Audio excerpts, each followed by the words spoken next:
So the psychedelic renaissance has in recent years brought a deep focus into the space of integration, and very rightfully so. There's been really since 2017, we've started documenting the different protocols of integrating a powerful psychedelic experience because it was very obvious for those of us that have been in the space for a long time, and I'm going on 20 some years, that the integration is the most important element of all. However, the Ibogaine world has been a little bit slow in adopting this awareness, this wisdom with integration. So I want to talk today just briefly about some of the core things to keep in mind that makes Ibogaine unique in terms of integration, and just some tips around all of you who are working with this medicine and wanting to maximize the power, the efficacy of the aftermath.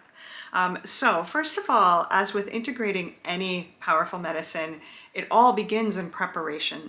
The more that we prepare ourselves, mind, body, and spirit, the more that we can maximize the experience of the ceremony work, and in Ibogaine's case, the flood dose experience, and therefore the more graceful and empowering the integration part can be as well. So prepare in a very serious, respectful way.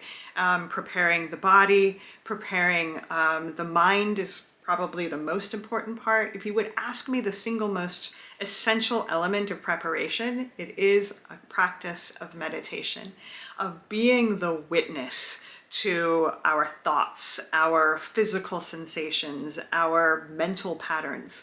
And this will come into play in such a powerful way in the way that Ibogaine works, which is essentially like a life review of seeing the way that you have walked in the world in a big picture view.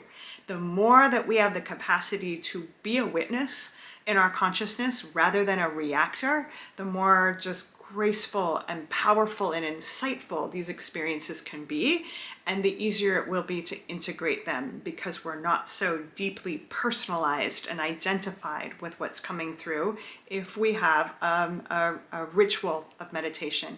Meditation does not just have to be sitting in silence. I know a lot of us aren't really adept at that.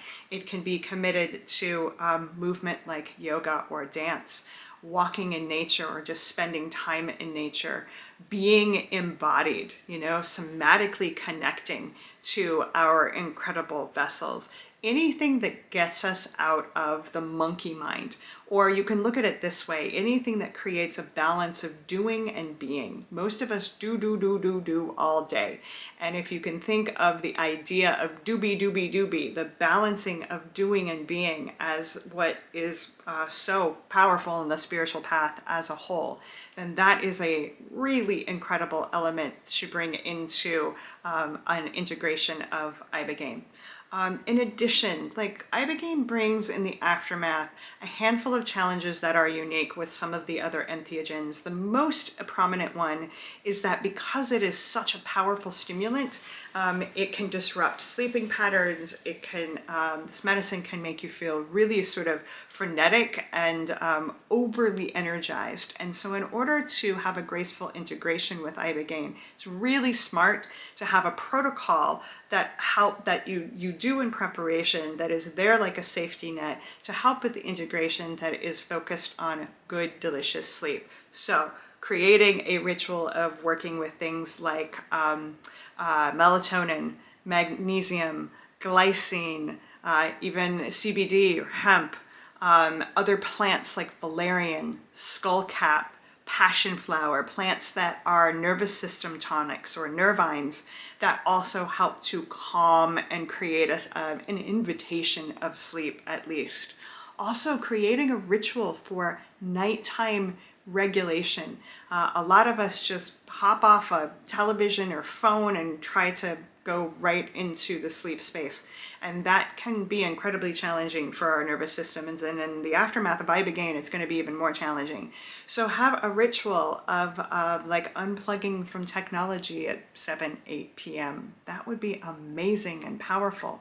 Taking a bath or a sauna or doing a meditation, something to create that sense of being so that the body can ease into the space of sleep more gently and more succinctly. basically any ritual or any good practices that you can do to better the odds that your body can get some good deep rest. It's going to help the integration of Ibogaine tremendously. And lastly, like, be really committed to journaling, to being curious and conscious around what is changing. Most of us work with Ibogaine because we're called to disrupt addiction patterns and or chronic pain, PTSD, things like that. And so it's important to allow both subtle and not so subtle changes to transpire in the aftermath, but don't expect it all to happen overnight, and don't expect the medicine to do it for you. Integration, you can call it also embodiment. So when we integrate an Ibogaine experience, we're wanting to create changes, positive changes, based upon what we learn, self-discovery in the experience with the medicine. And so being committed to being curious of like, okay, how have I changed? What did the experience tell me is really important around how to transform? Lifestyle changes regarding not falling for the temptation of addiction, as an example, but taking them one by one, not expecting us to go home and become entirely different people overnight. Change takes time.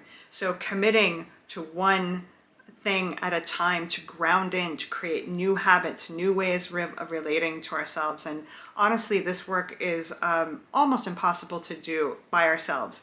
Really, truly, it is way more efficient and powerful to have support with integration coaches and people that specialize in helping people in the aftermath of addiction and PTSD, and that have personal and deep experience with Ibogaine. So try not to go it alone. I hope this inspires you to have the most incredible integration process with Ibogaine. Drop any questions in the comments below, and please follow Basse for future content like this. We're glad to have you. Be well out there.